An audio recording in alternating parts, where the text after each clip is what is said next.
شوف هذه سروال لا يحترق، هو عباره عن واحد الطريقه كيفاش نصوب واحد الديكور زوين في السروال عن طريق فقط اما الكول او المعقم. فكنشدو مثلا شي سروال ديال الجين وكنشدو المعقم كنرسموا عليه واحد الديكور اللي هو زويون، من بعد كنشعلوا العافيه كنخليو واحد شويه شاده فيه، وعلى ما تيبان في الفيديو على انه ملي كنطفيو العافيه كتعطي واحد الديكور اللي هو واعر بزاف وهايلين. ما تصدق نجربوها هاد التجربه صراحه بالخصوص غير متفائل بها وتنقول محال واش تعطي داك الديكور في الجين، وغالبا واقع على سروال ديال الجين غادي يتحرق، فغنضطروا اليوم نضحيو بشي سروال ديال الجين ونشوفوا هاد التجربه هذه واش ناجحه او لا. فاشنو بان لكم نتوما؟ صوتوا في التعليق قولوا لي هاد التجربه هذه واش غادي تنجح او لا، واش داك الجين اللي زوقنا بمعقم شعلنا فيه العافيه غيتحرق او لا غادي يعطي واحد الديكور اللي هو مزيان. ضروري ما تغشوش قبل ما تشوفوا النتيجه، كتبوا لي رايكم في التعليق ومشينا على بركه الله. فوالا حنا جينا للسطح صراحه السطح تكرفصنا عليه. عندي هنا واحد السروال ديال الجين اصورتي اخر ما غنات ام كلثوم توجور الاواخر، هو ان شاء الله لا نديرو في هذه العمليه هذه. وعندي هنا المعقم بحال اللي دارته هو اللي غادي نديرو هنا، ولا ندير به واحد الزواق. فوالا دابا غنديرو المعقم هنايا فوالا على بركه الله. نحاول ندير الديكور ديال العافيه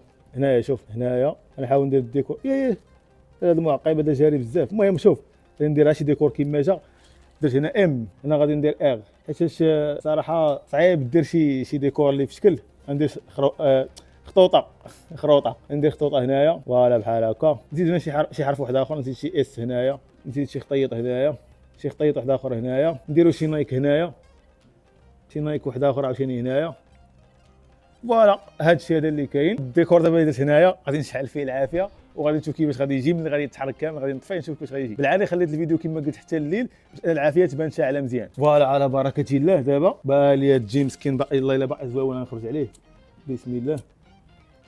فوالا انا شعلت العافيه دابا هنايا كتبان العافيه غدا واحد شويه، ولكن ما بغاتش تشد العافيه في كلشي. ربما حيت كاين البرد في السطح شفتي في واحد البلاصه واحد البلايص اخرين لا، مع العلم انه راه بحال هنا بحال تما، ولكن هنا من بعد محاولات عديده حاولنا نقاتل معاها. هي دابا في هذا الحرف هذا ام كامل. نحاول دابا نشعلها في هذا الكاريط هذا. انتقلت العافيه للجهه اخرى. شتي كيفاش انتقلت للجهه اخرى؟ فوالا دابا صراحه كيعاون شي شويه. دونك دابا ندوز للجهه اخرى نحاول عاوتاني هنا في هذه الحروف هذو تا هما. وهي العافيه شدت هنا كتشد العافيه صراحه بزز، ما عرفتش علاش. راه مع ان هذا المعقم هذا كتشد فيه العافيه دغيا، ولكن اللي لاحظت على انه شوف هنا بحال دابا هنايا المعقم والسروال ما كيتحركش. يلاه كيتحرك شي من هذه الجهه هذه. شوف المعقم تيتحرك. قرب هنا قرب. شوف المعقم دابا شوف بحال دابا هنا المعقم تيتحرك، ولكن السروال ما كيتحرك ما والو، ما كيوقع ليه حتى شي حاجه. شوف هنا عاوتاني قرب هنا. شوف هنا عاوتاني هو السروال كامل غيتحرك في الاخر. تشوف ان السروال تحرك والمعقم كامل تحرك، ولكن السروال ما يوقع ليه والو. شوف دابا العافيه شاده في المعقم هنايا صافي طفات في مره. فوالا دابا هو يبان لكم السروال لكم على انه ما تحرك ما حتى شي، غير المعقم بوحدو اللي تحرك. الجهه اخرى حتى هي شوف ما تحركش حتى شي حاجه. باقا المعقم اللي تحرك منه راه تحرك واللي باقي راه باقي. وهذا هو الشكل ديال السروال. والله ما تحركات فيه شي حاجه، راه مال العافيه شدت في ذاك المعقم كما قلت. المعقم تحرك كامل ولكن صراحه ما عطات لا ديكور لا حتى شي حاجه، باقي السروال كما هو. وبالتالي هاد التجربه هذه يعني تجربه فاشله. انا كنت خايف من حاجه وحده، كنت خايف ان السروال يتحرق، ولكن ما تحرقش. نعتبر على ان تجربه فاشله.